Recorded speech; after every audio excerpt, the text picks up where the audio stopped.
നമസ്കാരം, welcome to diamond sports. Kerala ബ്ലാസ്റ്റേഴ്സിൻ്റെ അടുത്ത മത്സരം ATKയുമായി എവേ മാച്ചാണ്. കൊൽക്കത്തയിൽ വെച്ചാണ് മത്സരം.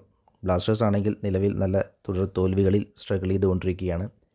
മാനേജ്മെൻറ്റും മഞ്ഞപ്പടയും തമ്മിലുള്ള അസ്വാരസ്യം നിലവിലുണ്ട്. എന്തായാലും പ്ലേയേഴ്സിന് ഇതെല്ലാം മറന്ന് നല്ല രീതിയിൽ കളിച്ച് നല്ലൊരു പോസിറ്റീവ് റിസൾട്ട് ഉണ്ടാക്കാൻ സാധിക്കട്ടെ എന്ന് ആശംസിക്കാം.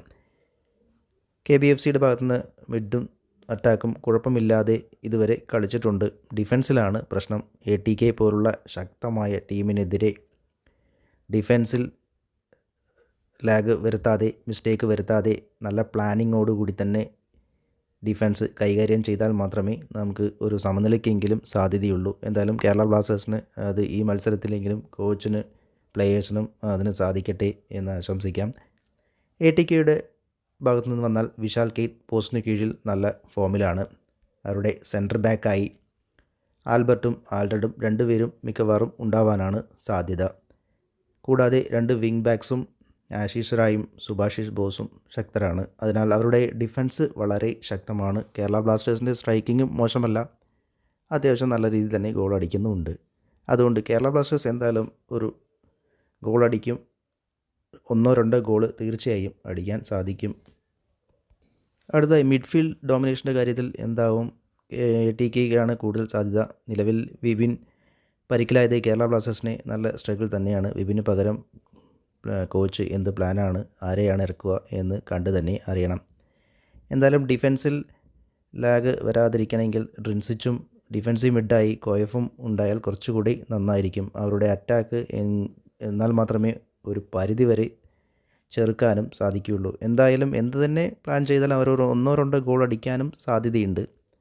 കേരള ബ്ലാസ്റ്റേഴ്സും നിലവിൽ എന്തായാലും ഏത് ടീമിനെതിരെയും നിലവിൽ ഗോൾ അടിച്ചതുകൊണ്ട് കേരള ബ്ലാസ്റ്റേഴ്സിൻ്റെ അറ്റാക്കും ശക്തമാണ്. ഇവരുടെ അറ്റാക്ക് കുറയ്ക്കാനും കേരള ബ്ലാസ്റ്റേഴ്സിൻ്റെ ഡിഫൻസിനും സാധിച്ചാൽ തീർച്ചയായും നമുക്കൊരു സമനില നേടാം. സമനില നേടുക എന്ന് തന്നെ ഇപ്പോഴത്തെ അവസ്ഥയിൽ ATK പോലുള്ള ടീമിനെതിരെ സമനില നേടിയാൽ തന്നെ ഒരു വിജയത്തോളം തന്നെയാണ്.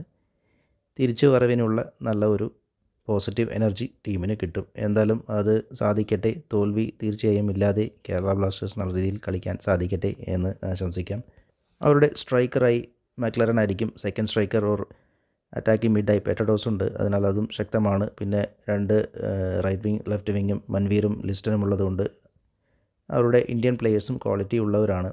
ആരെ മാർക്ക് ചെയ്യും എന്നല്ല, ആര് വേണമെങ്കിലും അവരുടെ ഭാഗത്തു നിന്നും ഗോൾ അടിക്കാം.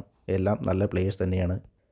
അറ്റാക്ക് വൈസ് നോക്കുകയാണെങ്കിൽ രണ്ട് ടീമും നല്ല അറ്റാക്കിംഗ് കോംബോ തന്നെ രണ്ട് ടീമിനുമുണ്ട്. രണ്ട് ടീമും ഗോൾ അടിക്കാൻ സാധ്യതയുണ്ട്. പിന്നെ KBFC ഡിഫൻസിലാണ് ലാഗ് വരുത്തുന്നത്, ശക്തമല്ലാത്തതും. ട്രിൻസിച്ച് ഓർ കോയഫ് തീർച്ചയായും ഡിഫൻസിൽ വേണ്ടി വരും. കോയഫ് ഒരു ഡിഫൻസീവ് മിഡായി കളിച്ച് ട്രിൻസിച്ച് സെൻറ്റർ ബാക്കുമായി കളിക്കുന്നതായിരിക്കും കൂടുതൽ നല്ല ഡിഫൻസിൽ പിഴവുകൾ ഉണ്ടാവാതിരിക്കാൻ കുറച്ചുകൂടി നല്ലത്. എന്തായാലും അവരും ഗോൾ അടിക്കും.